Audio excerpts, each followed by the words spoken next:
के तापों को हरने वाला ऐसे आयुध को धारण करते हैं कौन? मेरे भोले बाबा।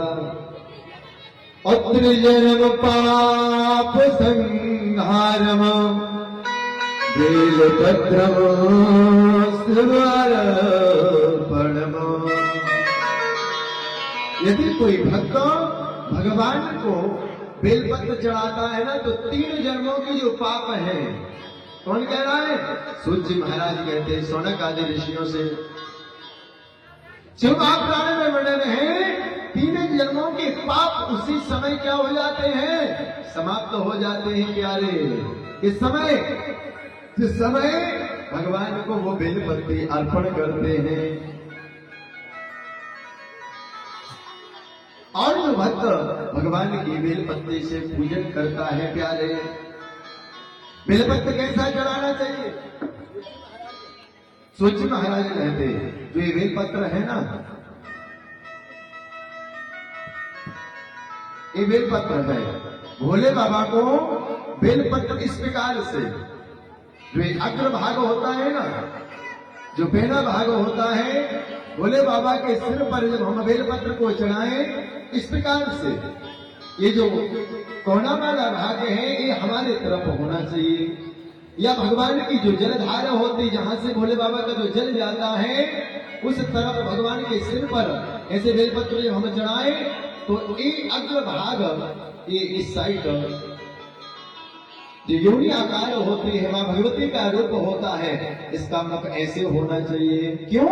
क्योंकि जब हम परमात्मा को इस बेलपत्र को चढ़ाते हैं और इसकी जो रेखाएं होती है परमात्मा में टच होती है, स्पर्श करती हैं, और इसकी स्पर्श से जो वाइब्रेशन निकलता है उस वाइब्रेशन इस अग्र भाग से उस भक्त के पास प्रदान होता है, और उस अग्र भाग के द्वारा कहते उस भक्त के जो 3 जन्म के वो पाप है, ताप है, संताप है, वो उसी समय भगवान शिव हरण कर लेते हैं, समाप्त कर देते हैं। भोले बाबा इतने सरल है प्यारे, इतने सरल है, इतने सरल है, इनके समान और कोई इतना निराला, इतना सरल कोई है ही नहीं। जो किसी को नहीं चढ़ता वो किसको चढ़ा दो? भोले बाबा को चढ़ा दो, और भोले बाबा उसी में मस्त हैं। जब इस प्रकार से कहा, आगे सूत जी महाराज कहते श्री शौनक आदि ऋषियों से भगवान शिव हर समय परमात्मा का ध्यान करते हैं। किसका ध्यान करते? भगवान विष्णु का ध्यान करते हैं, और भगवान विष्णु शिव का ध्यान करते हैं। मयिवं हृदयं विष्णु विष्णुश्च हृदयं शिवः। जो ही भगवान को ये पदवी मिली है ना, भगवान विष्णु को जो ये पदवी मिली, किस प्रकार मिली या किसने दी? सूत जी महाराज से जब शौनक आदि ऋषियों ने पूछा, श्री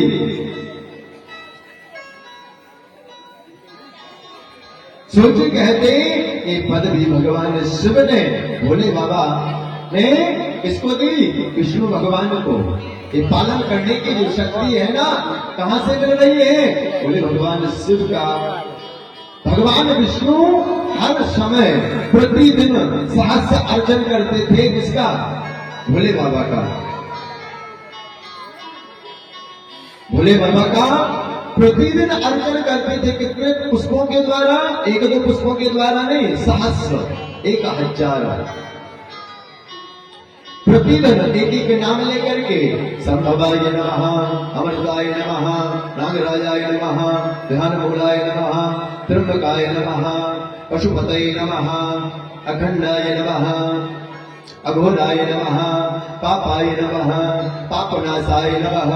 भगवान शिव के नामों को लेकर के एक नाम लेंगे, एक पुष्प को चढ़ाएंगे, कमल के पुष्प चढ़ाते थे प्यारे। और जब प्रतिदिन इस प्रकार से पूजन करते थे, एक दिन नहीं एक वर्ष में हजारों वर्षों से भगवान शिव का पूजन करते थे। एक दिन भोले बाबा ने विचार किया कि भगवान विष्णु की आज हम परीक्षा लेंगे। क्यों? क्योंकि भैया परीक्षा सबकी होती है, हम लोगों की भी परीक्षा चल रही है। और जिस दिन हम लोग परीक्षा में पास हो जाते हैं ना, तो फिर क्या मिल जाता है? प्रमोशन हो जाता है, कार्ड मिल जाता है, या जिस परीक्षा जो भी आपने जिस चीज का पेपर दिया वो वर्दी आपको मिल जाती है। इसी प्रकार हम लोगों को परमात्मा ने किस लिए भेजा? सूर्य महाराज कहते हैं परमात्मा के हम लोग क्या है? अंश हैं। सूर्य महाराज वर्णन करते हैं कि हम लोग क्या है? बोले परमात्मा के अंश हैं। सहिता मनसा किंचिद द्विकारं प्रपुरादितम्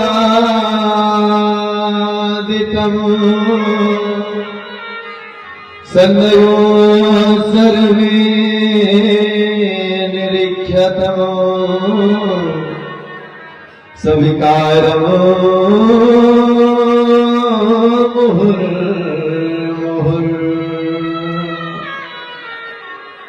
सूर्य महाराज कहते जब तक हम लोग मां के गर्भ में रहते हैं ना, तब तक हमारे अंदर किसी प्रकार के कोई विकार नहीं होते।